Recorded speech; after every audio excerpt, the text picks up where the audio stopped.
Hola, buenas tardes. Bienvenidos a este segundo webinar. Gracias por participar y estar conectados desde el Centro Cultural Nicaragüense Norteamericano. Para nosotros es un placer poder contar en este segundo webinar con Maynor Salazar, periodista de Divergentes. Bienvenido, Maynor. Para nosotros es un Muchas, gusto poder tenerte acá. muchas gracias, Arquímedes, por invitarme y compartir un rato con ustedes. Perfecto, Maynor, gracias. El tema de hoy es el periodismo de investigación en la era digital, medios innovadores. Nosotros hemos estado proponiendo esta serie de webinars para abordar un poco el tema de periodismo investigativo, pero también queremos hacer énfasis en podcast. Y ahora nosotros pues quisiéramos entrar un poco más en materia y que nos contaras desde tu experiencia qué es periodismo de investigación ahora enfocado a medios digitales. Bueno, la premisa del periodismo de investigación continúa, se mantiene, aunque ya no se realice en medios tradicionales como la televisión, como la radio, como el papel. Hasta hace pocos años, estamos hablando de unos 6 7 años, todavía era común ver en los grandes medios tradicionales estas investigaciones que ahora se han adaptado a la web y que ha funcionado de manera excepcional. El periodismo de investigación en sí, como su palabra, como su término lo dice, una investigación sistemática, profunda, original, que busca revelar algún secreto, en este caso puede ser corrupción, algún tipo de daño contra el medio ambiente, de cualquier temática que implique básicamente un hallazgo.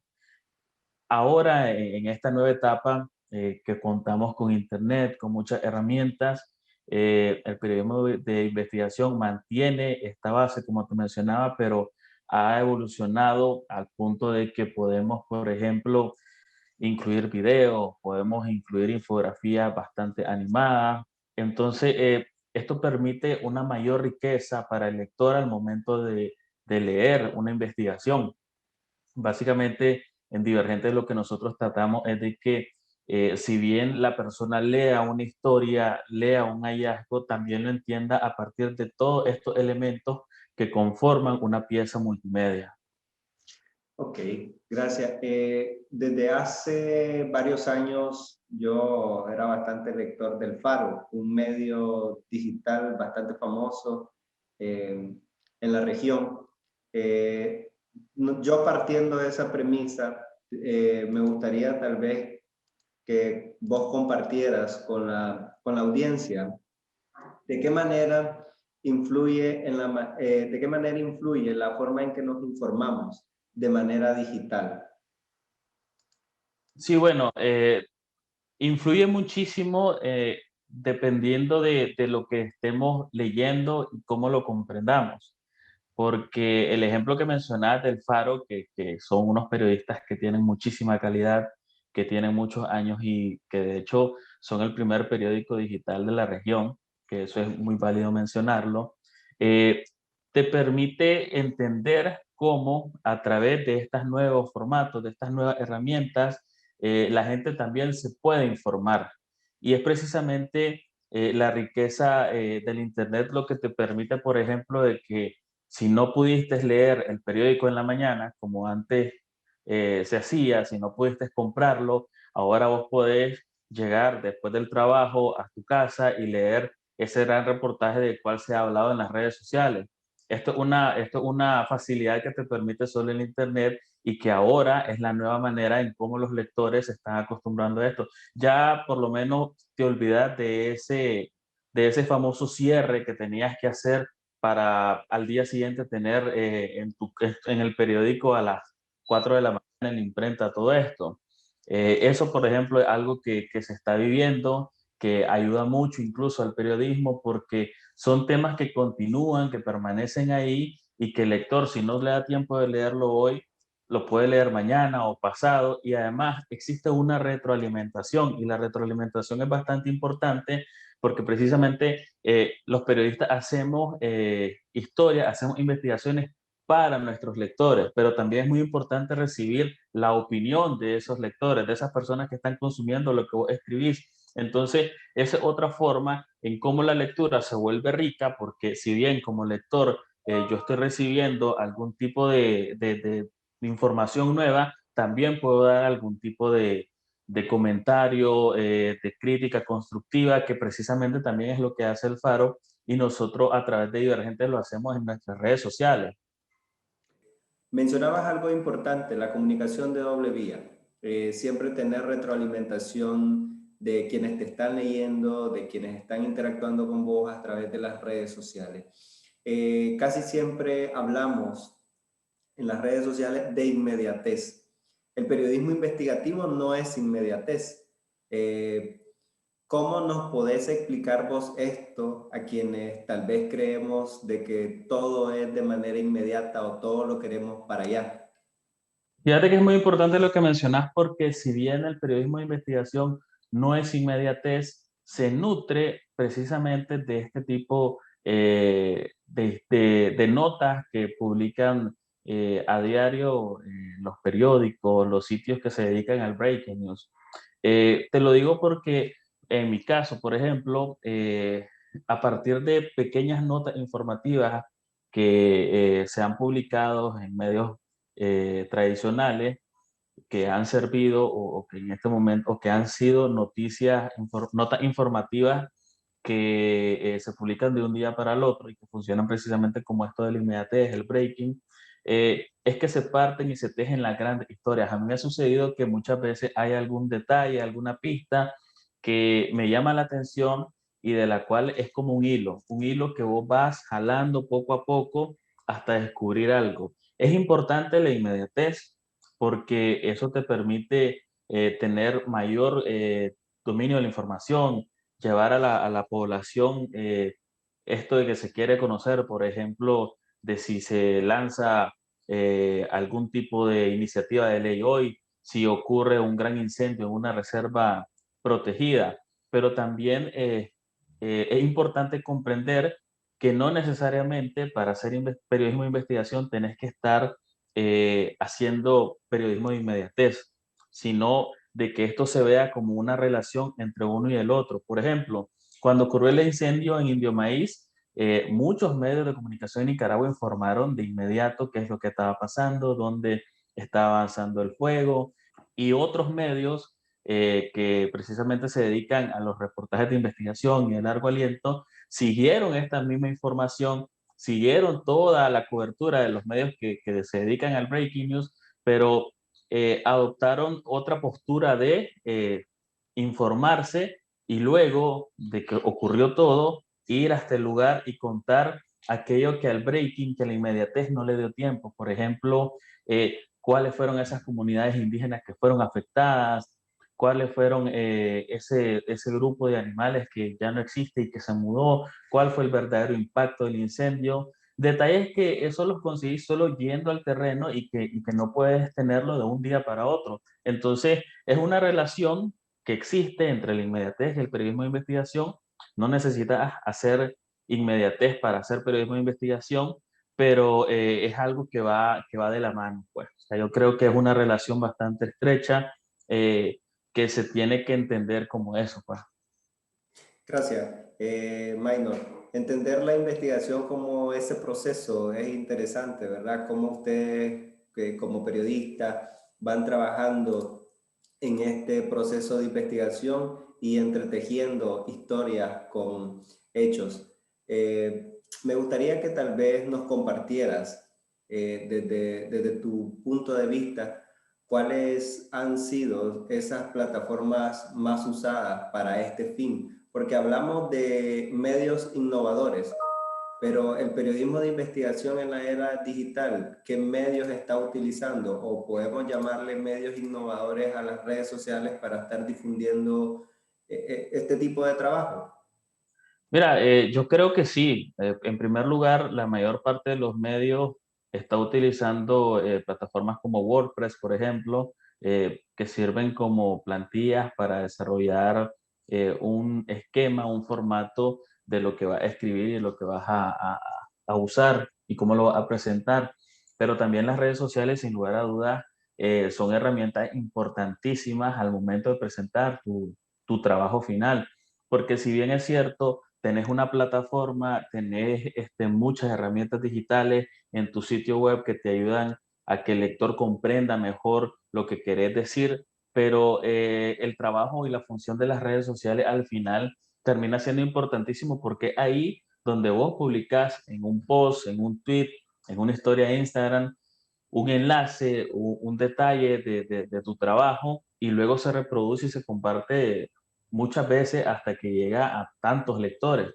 Yo creo que se tiene que ver a las redes sociales como herramientas que forman parte de un todo de este periodismo que se está haciendo innovador, porque antes, y estamos hablando de hace 15 años, pues, por ejemplo, hablar de redes sociales y de compartir una nota a través de una red social era eh, no impensable, pero se hacía poco, pues había poca cobertura. Entonces, a medida que todo esto va avanzando, el papel de las redes sociales es importantísimo y lo estamos viendo. O sea, ahora no se conoce una información primero por el periódico, salvo aquellas zonas donde son alejadas y obviamente el periódico llega el día después. Es decir, si ahorita hay un temblor, por ejemplo, donde lo vas a ver primero es en las redes sociales y los medios de comunicación lo publican y de inmediato comparten en las redes sociales. Entonces, creo que tenemos que verlas como parte de ese todo que nos permite ser innovadores al final. Gracias, Maynor. Tal vez nos comentas un poco el proceso, porque yo tal vez quisiera que nuestra audiencia escuchara un poco el proceso que Maynor, como periodista divergente, lleva para poder realizar periodismo de investigación. ¿Cuál es ese proceso en el que te sumergís para poder ir o para poder finalizar una de estas investigaciones? Fíjate que es bastante metódico. No estoy diciendo que el periodismo de investigación se hace y se parte con esta metodología que yo uso. Yo he adaptado muchas metodologías de otros grandes periodistas de investigación nacionales e internacionales. De mi parte, por ejemplo, a mí me llama la atención todo lo que salga en un periódico, se escucha en una radio, incluso en las redes sociales. Por ejemplo, la última investigación que publicamos, incluso en Divergente, nació precisamente al leer una nota informativa que publicaron en la prensa sobre determinado tema.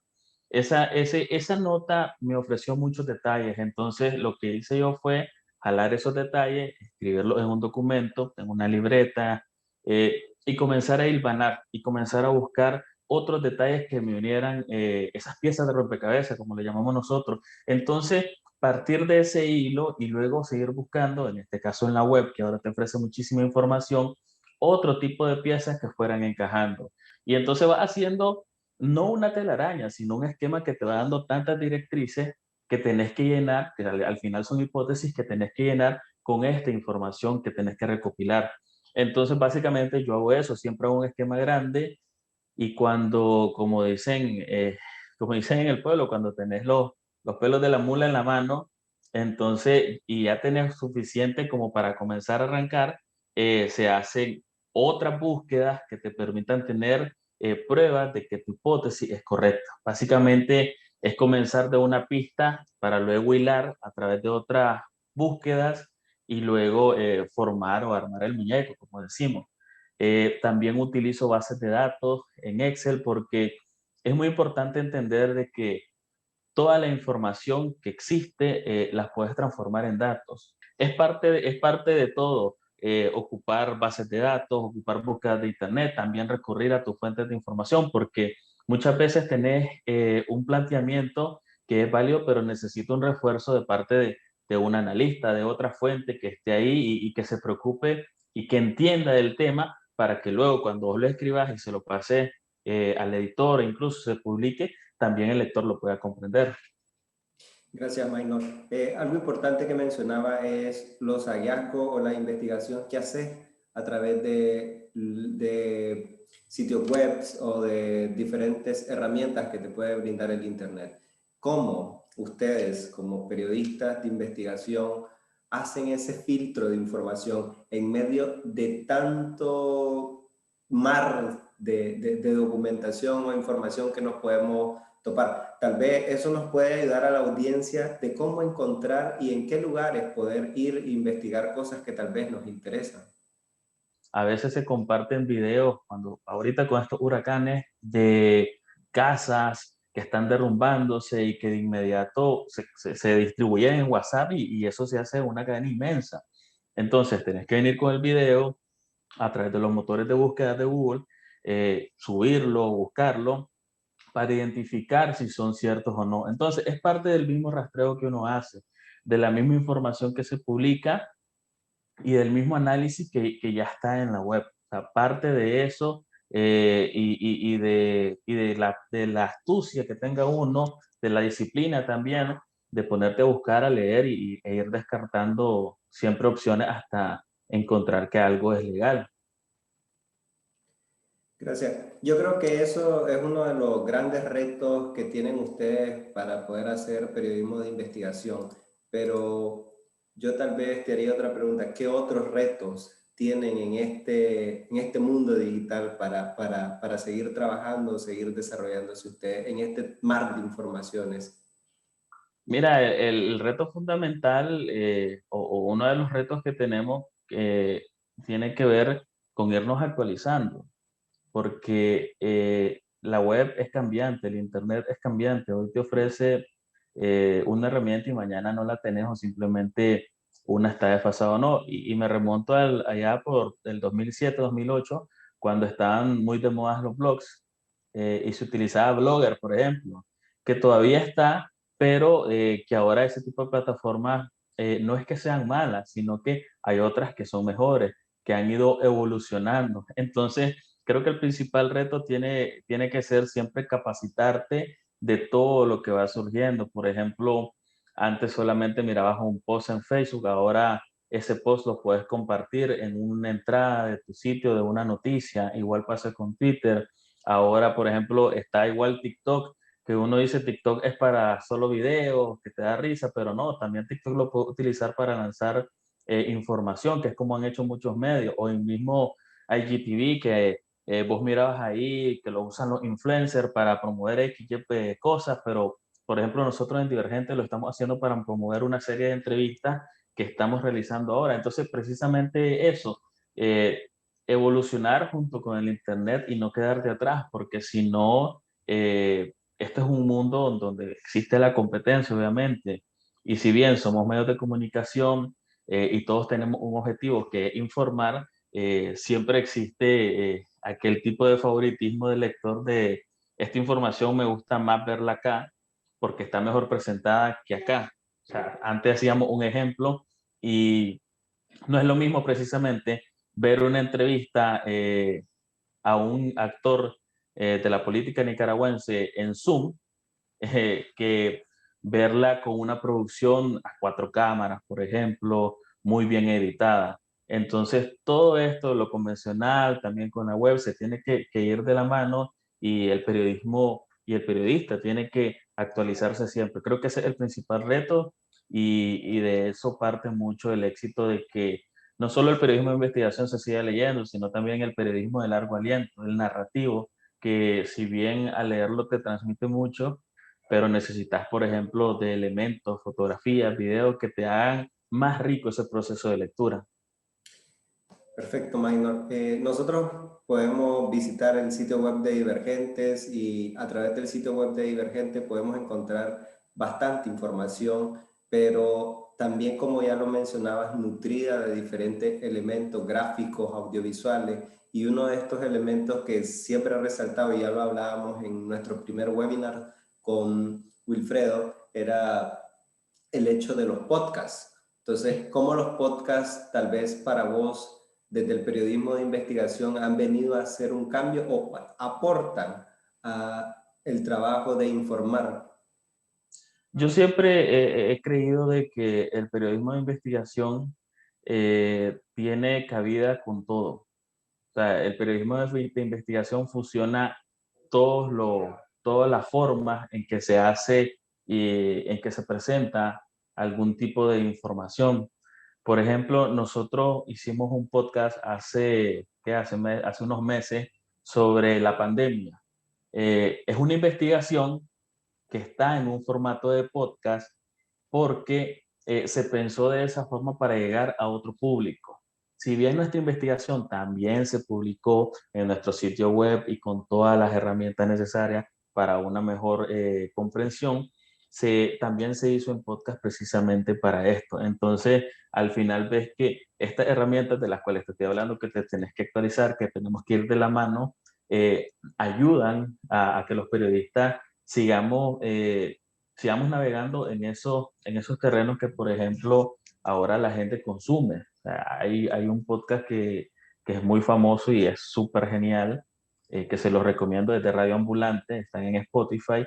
Todas sus historias son tremendas y son historias periodísticas que si vos las lees probablemente te provocan la misma sensación de satisfacción por estar leyendo una gran pieza, pero que sin lugar a dudas en el formato podcast para aquellas personas que disfrutan más de una lectura, de escuchar que de leer, se disfruta de la misma manera. Entonces, es precisamente eso, ir adaptándote a lo que te ofrece el Internet.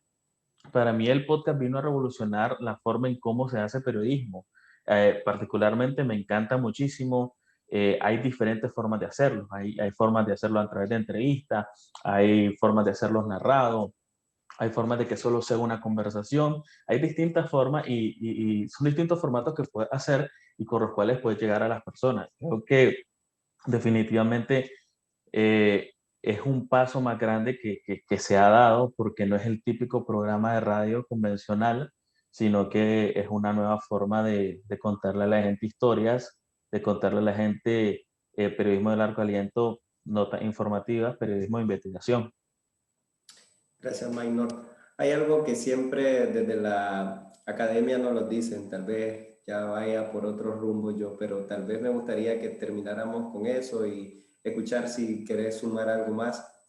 Pero algo desde la academia que siempre se nos decía es que el papel va a terminar y al final los medios digitales vinieron para quedarse.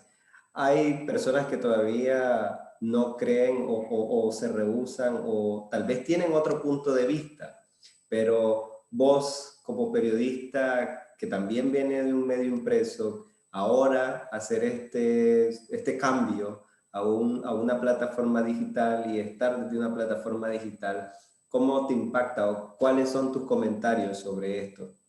Yo creo que no es que se va a acabar el papel, yo no lo veo así, quizás otros sí lo tengan de esta forma. Sin embargo, consumir información, consumir periodismo, evidentemente va a popularizarse más y va a realizarse más en los próximos años a través de la web, a través del Internet, eso es indudable.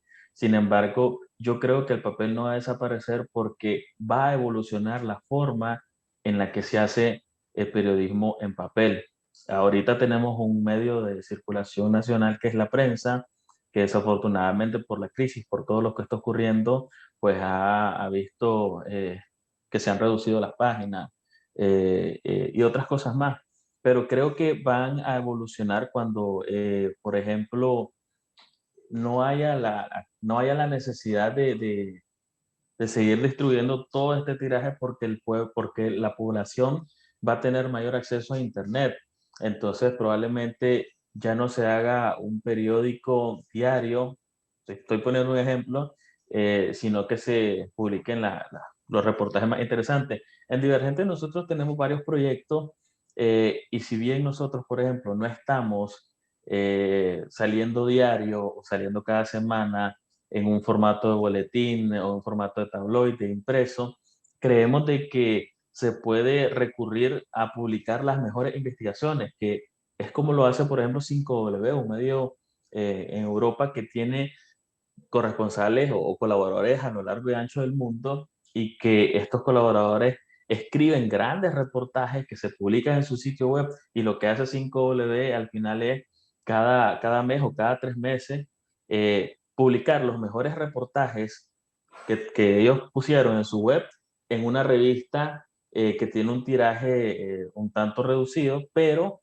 que da ese valor agregado. O sea, ya le decía a la gente, vos me leíste aquí en la web, pero yo te quiero dar un valor agregado y es mi revista. Entonces creo que al final algo como esto va a ocurrir. Claro, en sociedades más tradicionales, como por ejemplo en Estados Unidos, quizás va a sobrevivir más, pero en sociedades como las nuestras yo creo que el papel no se va a acabar, creo que la forma de presentar el periodismo en ese papel va a evolucionar y al final va a permitir de que siga, de que exista, pues, a menos de que estemos hablando dentro de unos 50, 60 años, cuando las nuevas generaciones vienen casi que con un celular a los 5 años y es complicado que vos le digas a un niño, léete un libro, y que siente ese olor que nosotros sentimos, o sea, que yo siento, te imagino que vos sentís, de estar dando vueltas, de estar dando páginas, de estar viendo letras, de sentir ese olor del libro, quizás va a ser complicado, pero creo que van a haber alternativas para que todavía continúe. Gracias, Maynor, por este espacio, por tu tiempo, por compartir también tus experiencias. No sé si quisieras agregar algo más o compartirnos. No, bueno, agradecerte a vos, agradecerte al centro por esta oportunidad y decirle a todas las personas que nos están viendo, que nos están escuchando, de que pueden visitar el sitio de Divergentes, www.divergentes.com, solo divergentes.com, y que lean todas las historias que estamos produciendo, que también entren a nuestras redes sociales, que nos comenten, que nos dejen ideas, que nos den esas críticas que son tan importantes para el periodismo y nada, confirmar de que vamos a continuar haciendo periodismo de investigación, periodismo de largo aliento desde Divergente. Gracias, Maynor, por tu tiempo y gracias a nuestra audiencia por haberse conectado a través de Facebook a Centro Cultural Nicaragüense Norteamericano. Por nuestra parte, más que todo, agradecerles y invitarlos a nuestro próximo y último webinars este próximo viernes 19 de marzo, igual a la misma hora. Estaremos abordando el tema periodista en la era digital, nuevas formas de comunicar, cómo a través de estas nuevas plataformas, de estos nuevos medios, nos estamos comunicando. Gracias, Maynor, y será hasta la próxima. Espero poder tenerte y poder compartir con ustedes nuevamente. Muchas gracias. Gracias.